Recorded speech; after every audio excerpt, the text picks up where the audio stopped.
Hey, Red Earth team, what's happening? Good morning. This is Matt Ham.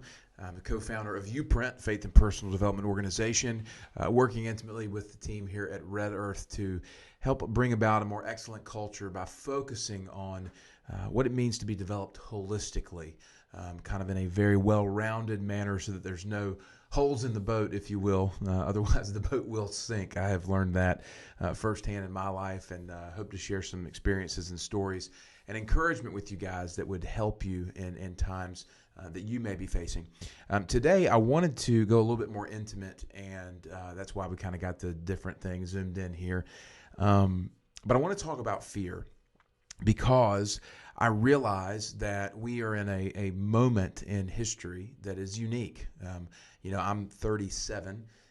But I have parents who are in their 60s, and no one that I know of has ever remembered the idea of what we call a pandemic. And so with the coronavirus being named a pandemic by the World Health Organization, the CDC stepping in, the government starting to put bans on travel.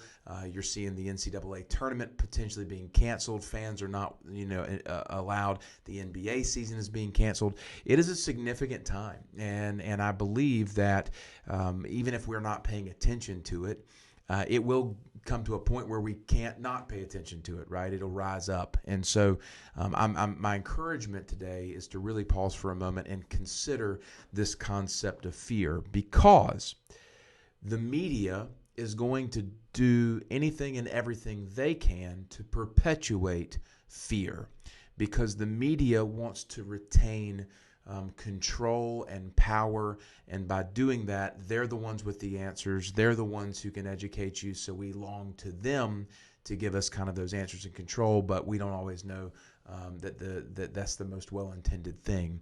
I'm not against the media. This isn't a diatribe about that. I'm just saying we have to be mindful about what we're allowing into our minds and into our hearts from the standpoint of fear, so that we don't fall victim to the fear. Because here's the deal. I believe that God did not give us a spirit of fear. That's a direct passage from the Bible. Whether you believe it or not is your choice. But I believe that God did not give us a spirit of fear. It says that He gave us a spirit of power, love, and self-control. So the direct opposite thing of fear is not faith, it's actually love, because perfect love casts out fear. So when you look at fear, we say, okay, well, God didn't give it to us. And secondarily, the opposite of fear is love, not faith, love. Love casts out fear.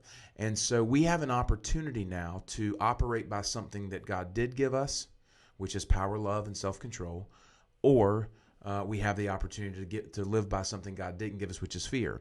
Now, if we're living by power, love, and self-control, we're therefore living by the opposite of fear. Now, a powerful kind of way that I want to break this down is my wife and I used to live in the mountains. We were selling some mountain real estate way back in the day.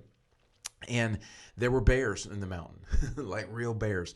And one day, no joke, I was showing a house, and I locked the door. I'd gone into the home to prep it, turn the lights on, all that kind of stuff. And I came out and I locked the door behind me. When I turned around, there was a bear, a literal black bear between me and my car. Now, we're talking maybe 50 feet at the end of this little walkway, driveway kind of walkway area. There's a bear. Now, I freeze and go, kind of in a moment of like, what am I going to do? I'm going to jump off the porch.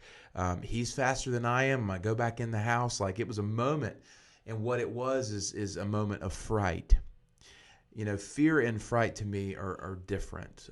God gave us fright. If we see a bear, we have to respond, right? We got to know what we do. Are we supposed to roll around and play dead? Are we jumping off the porch? Are we standing really big and tall? Or are we giving him a bucket of chicken? What are we doing and the fright is that thing. Fear is this. So I went through the situation. The bear left, but here's the point. Fear would be walking out of my door every single day expecting there to be a bear in the yard. Fear would be going for a walk in the woods after that and expecting a bear every time I was in the woods. Or even better, not going for a walk in the woods because there might be a bear out there.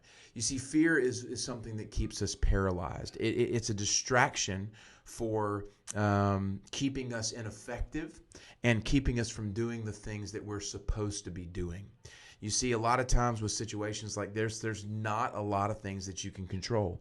You can't control what the government does. You can't control, what other people do, but you can control a few things. We can control washing our hands. We can control touching our face. We can control being in large public environments if it got so bad to the point that we did not want to be exposed. So think about the things that you can control, and think about the dynamic of what is fear keeping you from. And oftentimes it's keeping you from the things you can do by distracting you with the things that you can't control. And so the challenge today is really just a moment, kind of an opportunity for us to pause and recognize that in our world and in our culture right now, there is something called the coronavirus that is heavily affecting our economy. It's heavily affecting our country. But we have an opportunity to either respond out of fear and panic and chaos and disheveledness and things that we can't control and let it get into our heart and cause our minds to go to all kinds of places. Or we can pause and understand that we don't have to live by the spirit of fear. We get to live by power, love, and self-control. By that very declaration, we have power over the things that we can do. We have love to be able to give to others around us, to care for them. We also have self-control to be able to not allow things into our heart that don't belong there. So today's more of just a personal encouragement from me to you.